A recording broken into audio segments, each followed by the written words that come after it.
उत्तर प्रदेश में 2022 के असेंबली इंतखाब के लिए सियासी जमातों की रस्साकशी तेज होने लगी है और इस सियासी जंग को दिलचस्प बनाने के लिए असदुद्दीन ओवैसी भी तैयार है। एआईएमआईएम सदर असदुद्दीन ओवैसी ने ऐलान किया है कि उनकी पार्टी यूपी में 100 सीटों पर इंतखाब लड़ेगी।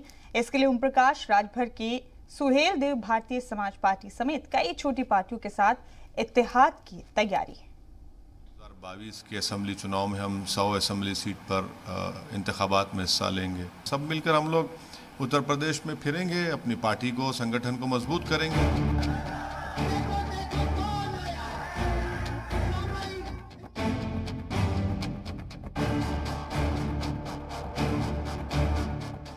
ओवैसी तैयार हैं उत्तर प्रदेश की सियासी जंग में नई अंगड़ाई के लिए। 2022 के असेंबली इंतखाब से पहले बिसात बिछने लगी है। नए साथी ढूंढे जा रहे हैं ताकि नई हिकमत अमली के साथ हल्ला बोल दिया जाए। बंगाल में दीदी की आंधी में सभी सियासी जमातें हवा हो गईं, लेकिन ओवैसी यहां बिहार वाला करिश्मा कर दिखाने के लिए बेताब हैं। इसलिए साफ कह दिया है कि एआईएमआईएम 100 सीटों पर उम्मीदवार उतारेगी। उम्मीदवारों की लिस्ट तैयार की जा रही है। भागीदारी संकल्प मोर्चा के तहत ओम प्रकाश राजभर की पार्टी से इत्तेहाद हो चुका है और भी कई छोटी सियासी जमातों को साथ लाने की कवायद चल रही है।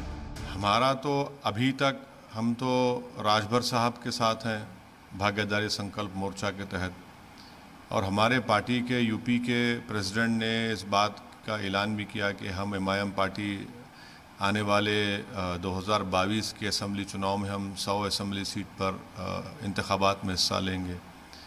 हमने लोगों से एप्लीकेशन लेना भी शुरू कर दिया। शौकत साहब गांव-गांव, ज़िले-ज़िले, कॉन्स्टिट्यूंसी फिर रहे हैं और हर पार्टी को इख्तियार है कि वो फैसला ले अपनी पार्टी की अच्छाई के लिए। असदुद्दीन ओवैसी ने 2017 के असेंबली इंतखाब में भी अपने उम्मीदवार उतारे थे। 38 सीटों पर एआईएमआईएम के उम्मीदवारों ने इंतखाब लड़ा, लेकिन सभी जगह पर उनकी जमानत जब्त हो गई।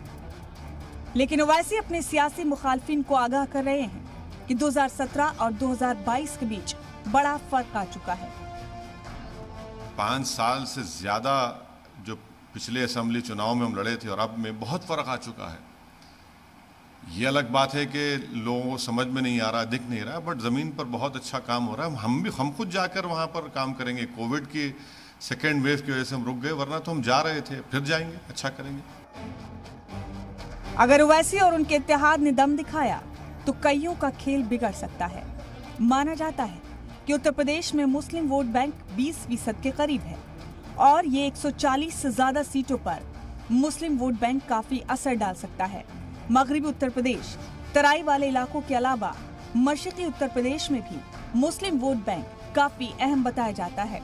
अब तक समाजवादी पार्टी अपने MY इक्वेशन की वजह से इसका सबसे ज्यादा फायदा उठाती रही है, लेकिन ओवैसी इस मैथमेटिक्स को बिगाड़ सकते हैं। इसके अलावा मशरकी उत्तर प्रदेश के बलिया, गाजीपुर, देवरिया, मऊ, चंदौली, वाराणसी समेत करीब 50 सीटों पर ओम प्रकाश राजभर की पार्टी भी खासा असर डाल सकती है। इसलिए ओवैसी हारने से पहले हार मानने को तैयार नहीं। वैसे भी सियासत की इक्वेशन कहती है कि पहला इंतखाब हारने के लिए लड़ा जाता है।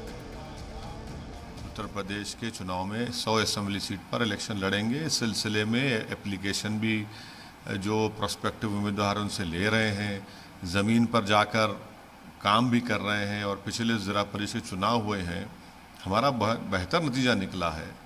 अच्छे तरीके से ताकत के साथ हम लोग इलेक्शन में हिस्सा लेंगे और उससे पहले पूरी तैयारी चल रही है। तो शायद इसीलिए उत्तर प्रदेश में अपना पहला दांव हार जाने वाले ओवैसी को भी लगता है कि अब बारी दम दिखाने की है। ब्यूरो रिपोर्ट, जी मीडिया।